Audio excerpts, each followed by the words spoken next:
belles âmes, bienvenue pour le jour numéro 9. Jour des guidances avant Noël. Vous pouvez retrouver en général ces vidéos dans la nuit, en fait, à partir de 6 heures. Je les poste de bonne heure parce que j'ai une autre activité. Voilà, juste pour vous prévenir si jamais vous avez des insomnies. Voilà, donc jour numéro 9, on ouvre le calendrier des lumières avant Noël. Et on va aller voir ce que nous réserve cette énergie du 9. Hop là, eh ben, il y a beaucoup d'énergie dans le 9, mais vu que les cartes sont toutes tombées, on les reprend toutes. Et on recommence en demandant qu'une, si possible. Et ben voilà. Oh, on est sur la résilience. Ce jour numéro 9 va porter sur la résilience. La résilience, c'est des fois le fait d'accepter que on ne contrôle pas ce qui arrive. Il y a des fois, il vaut mieux se reculer plutôt que de combattre, en fait. C'est comme ça que je le verrai. Mais on va voir, on dit la résilience. Quand le bonheur lui-même te mène en bateau sur un long fleuve tranquille bercé de sanglots. Il te restera une rame pour te guider, mais plus une seule larme pour savoir aimer. Quand la chute s'impose, alors le bonheur explose. Et si tu t'en sors vivant, c'est qu'il est encore temps. La peine durcit les traits, entrave le cœur, mais finit par libérer l'esprit. L'ultime but d'une épreuve n'est pas de connaître l'épreuve en elle-même, mais réside davantage dans la manière de la surmonter. Elle ouvre la porte sur un choix à faire, quant à sa considération propre, bien plus qu'en sa capacité de résister. Fait face à ce que l'on ne sait pas, face à ce que l'on ne sait pas surmonter. Excusez-moi. La résilience s'apprend dans l'épreuve, nous enseignant plus sur nous-mêmes qu'une quelconque forme de résistance. Donc, en ce jour numéro 9, on vous demande, on vous invite à faire preuve de résilience sur quelque chose qui, à l'heure actuelle, vous apporte plus de sanglots que de bonheur. On va aller voir avec les liens karmiques, hautement karmiques, flammes jumelles, ce que la carte qui arrive nous dit par rapport à cette résilience. Mais dans les liens de flammes jumelles, la résilience est quelque chose avec laquelle vous allez devoir composer.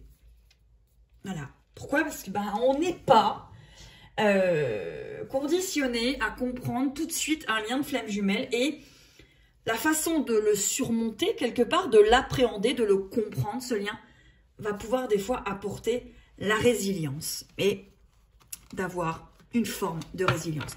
Oui, je sais, vous allez me dire, ouais, mais Serena, c'est bien beau, mais moi, je l'aime. Oui, je me doute que vous l'aimez, c'est même plus que ça, c'est une partie de vous. Une partie d'une énergie qui forme un tout, qui est vous aussi. Mais l'amour quand on pleure tous les jours, l'amour quand on attend un message tous les jours, l'amour quand on espère qu'une personne va vouloir faire ce qu'on lui demande de faire, ou va vouloir agir comme on voudrait qu'il agisse, n'est peut-être pas de l'amour. Et on va peut-être vous demander à ce moment-là, au lieu de résister au fait que, peut-être, je donne un exemple, votre hôte n'arrive pas, on va peut-être vous demander de lâcher et de laisser peut-être les choses se faire et peut-être de regarder ce qui se passe quand vous lâchez, au lieu de résister. Allez. On va aller voir pour les liens hautement karmiques ce que cela nous donne. Allez.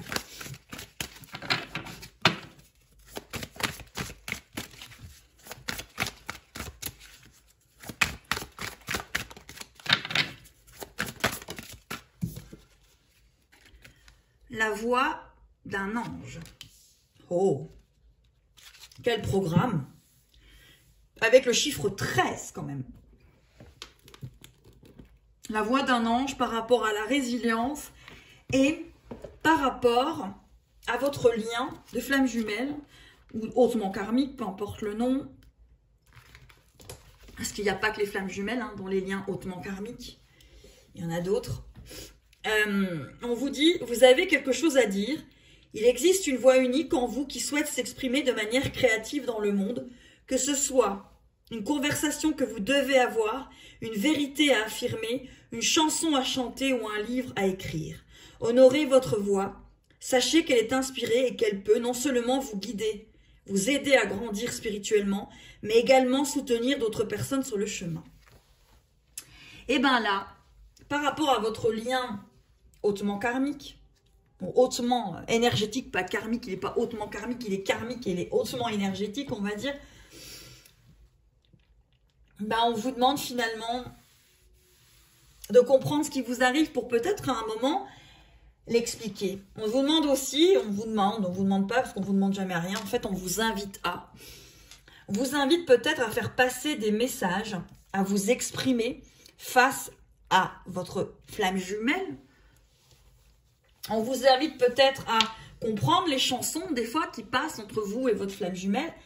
Et on vous invite à comprendre le parcours pour peut-être être amené à l'expliquer à d'autres personnes qui le vivront. On vous invite peut-être à en comprendre finalement, à comprendre cette musique qu'il y a entre vous et votre autre. En ce jour numéro 9, qu'est-ce qui vous lie? Quelle est l'énergie qui vous lie? Et ça peut être, l'énergie, elle peut être sur tellement de formes différentes. Allez, pour mes célibataires, je reviens tout à l'heure pour les flammes jumelles, mais pour l'instant, on y va. Pour les célibataires, en ce jour numéro 9. Oh, oh, oh, oh. Les célibataires, oui, je fais oh, oh, oh, oh, je fais le Père Noël. L'arlequin mystérieux. On a quand même un arlequin mystérieux qui s'amène à vous. Alors, un arlequin, pour moi, je vais voir quelqu'un qui va être facétieux et qui va peut-être avoir plusieurs facettes avant de vous montrer la bonne. Mais, face à vous, arrive une relation. En ce jour numéro 9, ou une rencontre, ou une communication, ou, on appelle ça un match sur un site, ou un match dans la rue. Dans l'épicerie du coin, ça arrive, il y a des gens qui se rencontrent chez le boulanger, hein, et qui font leur vie ensemble. Donc là, pour les célibataires, il y a un arlequin mystérieux qui s'amène à vous. On va aller voir la suite après. Pour les personnes qui ne sont pas spécialement, ou qui n'ont peut-être pas identifié un lien de flamme jumelle avec la personne qu'ils ont dans le cœur, c'est peut-être une âme sœur, c'est peut-être un mari, un chéri, on n'est peut-être paxé avec la personne, c'est peut-être un frère, un père, une mère, une sœur, tout ce que vous voulez. Mais en tout cas, vous n'avez peut-être pas identifié un lien de flamme jumelle. Et on va aller voir ce que cela vous réserve pour ce jour numéro 9. Et pour ce jour numéro 9, on parle d'Alice. Alors pour moi, Alice, hein, c'est l'effet miroir. C'est l'univers. Vous avez deux univers différents et peut-être que là, il y a un effet miroir avec cette personne. Voilà déjà pour ce jour numéro 9. Alors, n'oubliez pas qu'on parle de résilience, hein, on parle de lâcher peut-être quelque chose qui vous rend triste, lâcher un schéma, lâcher une blessure, lâcher peut-être une situation, au lieu de vous faire mal, de vous accrocher et de souffrir. Alors, on va aller voir pour les liens énergétiques high level, on va dire, hein. Dites flamme jumelle.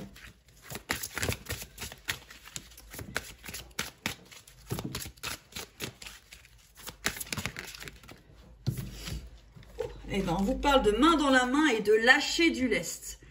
Donc là, on est en train de vous dire qu'il y a des musiques qui passent entre vous, qu'il y a de l'énergie qui passe entre vous, que vous ressentez peut-être de la kundalini, de la sexualité sacrée, du tantrisme, ce que vous voulez. Et là, on vous dit, vous êtes main dans la main, mais on vous dit de lâcher du lest. Vous êtes peut-être en train de trop attendre la réalisation concrète de votre couple ici sur Terre maintenant. Alors après, c'est mon avis, c'est mon expérience, c'est le fait de ce que j'ai vécu et appris durant ces 14 ans de parcours de flamme jumelle. Qu'en fait, une flamme jumelle, elle est là pour que vous retourniez vers vous et pas pour que vous alliez vers un autre pour faire un couple. Ça, c'est la cerise sur le gâteau. Donc, durant ce parcours, vous allez bien évidemment appréhender l'amour inconditionnel, appréhender la résilience, essayer de comprendre tout cela. Et il y a des moments dans ce parcours, sans perdre l'autre, parce que vous êtes main dans la main sur ce parcours, vous êtes main dans la main, vous êtes de cœur à cœur, vous êtes d'âme à âme pour vivre ce parcours. Voilà. Et vous êtes aussi protégés. Et dans ce parcours, il y a un moment, des moments sur le parcours où il faut lâcher du lest pour pouvoir comprendre cette relation et pouvoir ensuite la continuer pour peut-être encore mieux la réaliser. Voilà. Pour les liens. On va aller voir pour les célibataires avec l'oracle de E. Je ne sais jamais trop comment on le dit, cet oracle. Peut-être l'oracle de E, hein, tout simplement. Hein. Allez, on va prendre celle-là. Oh, on parle d'être magnanime. Magnanime. D'être magnanime. D'être magnanime, c'est peut-être de... En fait, être magnanime, c'est être tolérant envers les personnes qui sont peut-être pas en même compréhension que vous.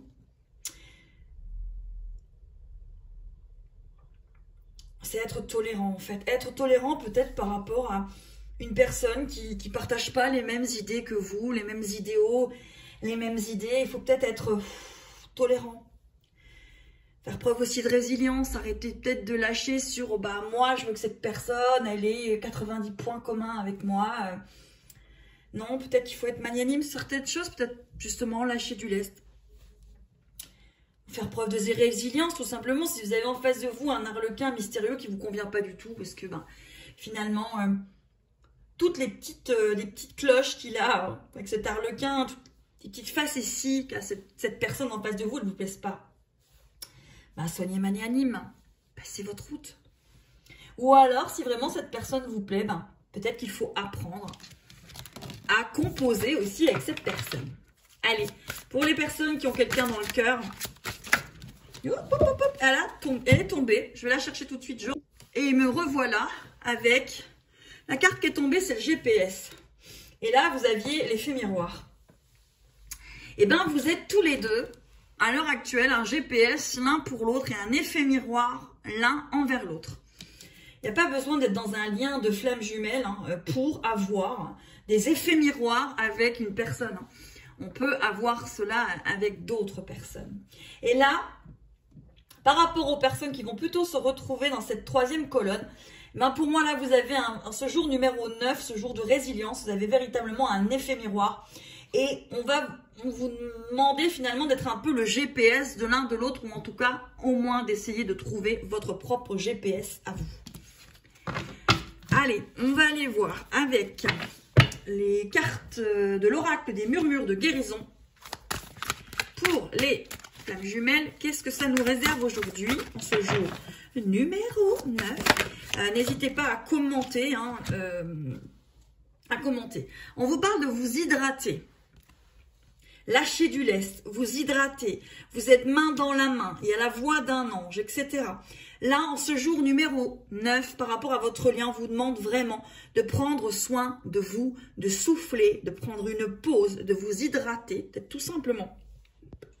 Parce que peut-être que vous êtes trop dedans. Et de prendre soin de vous et de faire peut-être une petite pause, faire preuve de résilience. Et peut-être qu'à l'heure actuelle, votre lien, comme il est, à l'heure actuelle, dans l'instant T finalement, il demande à ce que l'un et l'autre, vous lâchiez du lest, vous preniez du recul et que vous fassiez confiance à l'énergie que vous avez entre vous deux, à ce qui vous guide et que vous êtes main dans la main. Et si, je dis bien si, ça vous fait trop souffrir, là, il faut faire preuve de résilience. C'est que à un instant, l'instant qui est là, vous avez besoin de lâcher parce que il y a quelque chose que vous ne contrôlez pas, c'est comment réagit votre autre. Il réagit comme il peut réagir et pas comme vous voulez qu'il réagisse. Voilà. Allez, pour les célibataires, en ce jour numéro 9,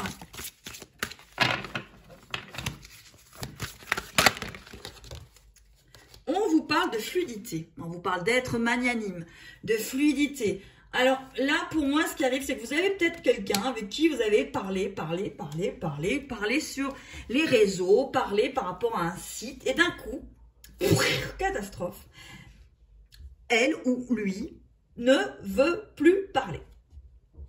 Eh bien, on vous parle que c'est pas fluide et on vous dit d'être magnanime.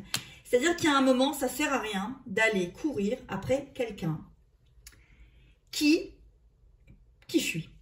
Laissez peut-être cette personne comprendre pourquoi elle fuit. Et si elle revient, à ce moment-là, soyez magnanime et essayez de comprendre pourquoi. Sans, évidemment, faire l'inspecteur Colombo, ça servira à rien. On peut être aussi, encore une fois, dans le fuis-moi je te suis, suis-moi je te fuis, le push and pull, le peur de l'engagement, vous ne l'intéressez peut-être pas, ou il a peur peut-être, ou elle a peur. Voilà, essayez d'être magnanime, d'être fluide, d'être légère. Légère dans le sens entre guillemets, hein. Je ne parle pas d'autre chose, mais en tout cas d'être positive, de vivre votre vie et de laisser la relation s'ancrer dans la matière sans tout de suite mettre une pression dessus, genre la pince m'a choisi. Voilà, c'est ce que j'ai. Et pourquoi j'ai cette carte-là? Ben, je pense que je l'ai pris en même temps que je vous parlais pour le couple, mais bon, je vais refaire parce que finalement, je vous ai parlé. Allez, on y va. Pour les personnes en couple, pas spécialement, voilà, une sœur, mari, frère. Vous identifiez suivant ce que vous ressentez dans votre cœur. Hein. Allez, on vous parle d'inattendu. Alors, vous avez le GPS, l'inattendu, l'effet miroir. Là, vous avez vraiment quelque chose qui va vous permettre de comprendre quelque chose envers vous-même, d'être le GPS, un petit peu la boussole de l'un et de l'autre. Et ça va être assez inattendu. Vous allez certainement comprendre des choses sur l'un et sur l'autre à ce moment-là. Peut-être un jour où vous allez vous dire, ok. Vous êtes peut-être dit depuis longtemps, c'est moi qui porte tout, là, nanana, ou c'est lui qui... Et là, vous allez vous apercevoir que finalement, vous vous apportez mutuellement quelque chose. Et il y a quelque chose d'inattendu qui va vous faire comprendre que vous êtes peut-être plus que vous ne pensez en effet miroir. Ça peut être aussi avec quelqu'un avec qui vous avez des soucis, un collègue de travail. Vous allez vous dire, mais c'est pas possible, je ne supporte pas... Et puis vous allez voir que finalement, hein, dans cette relation un petit peu conflictuelle, ben, il y a finalement de l'inattendu, il y a finalement un effet miroir et peut-être un effet où vous êtes en train de vous apprendre des choses l'un et l'autre. Encore une fois, il ne faut pas être spécialement dans une relation flamme jumelle pour qu'il y ait des effets miroirs et que l'on soit guidé. Alors évidemment, la flamme jumelle, c'est autre chose, mais il y a des personnes qui le vivent sans spécialement être dans des liens de FJ. Ça, c'est à vous d'avoir le discernement de ce que vous êtes en train de vivre ou pas. Allez, la d'autre deck, c'est la supernova. On est quand même avec du 8. Et la supernova, je vais juste aller voir ce qu'on me donne sur la supernova. On vous parle de quelque chose en vous doit se déchaîner. Il ne s'agit pas d'un essor calme et constant. On se rapproche davantage d'une folle explosion d'énergie créatrice et d'un feu sacré. Eh bien, dites-moi, en ce jour numéro 9, avec la résilience, on a la créativité. Avec l'oracle de E, on a que vous êtes dans la bonne direction, malgré ce que vous êtes en train de vivre, mes belles âmes. Mes petits lutins et mes petites lutines, parce que Noël approche quand même. Et le Père Noël n'est jamais bien loin de moi, comme vous avez pu le voir. On vous parle d'une relation d'âme, d'une relation d'équilibre, d'une relation yin, yang, d'une relation où vous allez devoir comprendre beaucoup de choses entre votre cœur, votre âme, votre ego. Et on a des déclencheurs. C'est-à-dire qu'en ce jour numéro 9, va peut-être y avoir une musique qui va vous faire comprendre quelque chose, un acte, une action de quelqu'un qui va vous faire comprendre quelque chose. Mais dans toute cette journée, on vous dit de faire preuve de résilience, de lâcher du lest et d'être finalement magnanime dans tout cela. Allez mes belles âmes, on se retrouve pour le jour numéro 10 pour les lumières avant Noël. Je vous remercie de me suivre, de poster vos commentaires, d'être présent sur ma chaîne, malgré que je le sois moins. C'est vrai, les derniers temps, je reviendrai avec des guidances sur les flammes jumelles. En tout cas, ce que moi, j'ai appréhendé et compris sur ce parcours. Et j'essaierai en tout cas de vous apporter peut-être des clés de compréhension sur votre parcours. Voilà, je vous embrasse bien fort. Passez une très bonne journée, mes petits lutins et mes petites lutines. Allez, à très très vite.